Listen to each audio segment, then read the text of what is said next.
Hi, hello friends. Welcome to TNBSC and UPSC Facts. இந்த video நம்ம எதை பற்றி பார்க்கறோம்னா TNBSC ப்ரீவியஸ் இயர் கொஸ்டின் பேப்பரில் கேட்ட வினாக்களை பற்றி தான் பார்க்க போகிறோம். 2011 நடத்தப்பட்ட குரூப் 4 எக்ஸாமில் கேட்ட ஜென்ரல் நாலேஜ் கொஸ்டின்ஸை பற்றி பார்க்கலாம். மனிதனின் இயல்பு வெப்பநிலை ஆப்ஷன்ஸ் பார்க்கலாம். Option A 37 degree Celsius, option B 90 kelvin, option C 37 kelvin, option D 100 degree Celsius. சரியான விடை 37 டிகிரி செல்சியஸ். மற்ற ஆப்ஷன்ஸ்லாம் பார்க்கலாம். 90 கெல்வின் அப்படிங்கிறது -200க்கு மேலே இருக்கிறது தான். -200 அப்படிங்கிறது ஒரே நிலைக்கும் கீழே இருக்கு. 90 கெல்வின் ஆப்ஷன் ராங்க. 37 கெல்வின் சேம் அதே மாதிரி தான். 37 கெல்வினும் -200க்கு மேலே இருக்கும், ஒரே நிலையை விட கீழே. ஸோ இதுவாகவும் இருக்க முடியாது. ஆப்ஷன் சி ராங்க. ஆப்ஷன் டி 100 டிகிரி செல்சியஸ் நீரினோட கொதிநிலை. ஆப்ஷன் டியாகவும் இருக்க முடியாது. ஸோ 37 டிகிரி செல்சியஸ் தான் சரியான விடை. ஆல்கைன்களின் பொதுவான மூலக்கூறு வாய்ப்பாடு. ஆப்ஷன் சி சரியான விடை.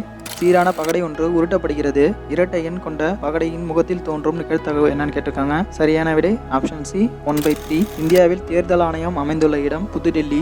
அக்பரின் பாதுகாவலராக இருந்தவர் யார்? சரியான விடை பைராம் கான். ராயசண்டிகை உருவில் மறைந்திருந்தவர் யார்? Option A Manimekalai, option B Aathirai, option C மாதிரி, ஆப்ஷன் டி மாதவி. சரியான விடை மணிமேகலை. Flavi virus தோற்றுவிப்பது? சரியான விடை டெங்கு காய்ச்சல். யானை காய்ச்சலை தோற்றுவிப்பது ஃபைலேரியஸ் புழு. காலராவை தோற்றுவிப்பது விப்ரியோ காலரா வைரஸ். மலேரியாவை தோற்றுவிப்பது plasmodium virus. Flavivirus dengue காய்ச்சலை தோற்றுவிக்கிறது. கீழே கொடுக்கப்பட்டுள்ளதில் எது சரியாக பொருத்தப்பட்டுள்ளது? ஆப்ஷன் ஏ மத்திய ரயில்வே மண்டலம் மும்பை, ஆப்ஷன் பி கிழக்கு ரயில்வே மண்டலம் சென்னை, ஆப்ஷன் சி வடக்கு ரயில்வே மண்டலம் கோரக்பூர், ஆப்ஷன் டி தெற்கு ரயில்வே மண்டலம் மாலிகான். சரியான விடை மத்திய ரயில்வே மண்டலம் மும்பை. இந்தியாவில் 4 திசைகளில் இருக்கக்கூடிய ரயில்வே மண்டலம்லாம் எங்க இருக்குன்னு பார்க்கலாம். வடக்கு ரயில்வே மண்டலம் டெல்லி, கிழக்கு ரயில்வே மண்டலம் கொல்கட்டா, தெற்கு ரயில்வே மண்டலம் சென்னை, மேற்கு ரயில்வே மண்டலம் அல்லது சென்ட்ரல் மத்திய ரயில்வே மண்டலம் மும்பை. ஜீனர் என்றால் என்னன்னு கேட்டிருக்காங்க. ஆப்ஷன் ஏ வென்றவர், ஆப்ஷன் பி சிறந்தவர், ஆப்ஷன் சி அறிவு பெற்றவர், ஆப்ஷன் டி மதகுரு.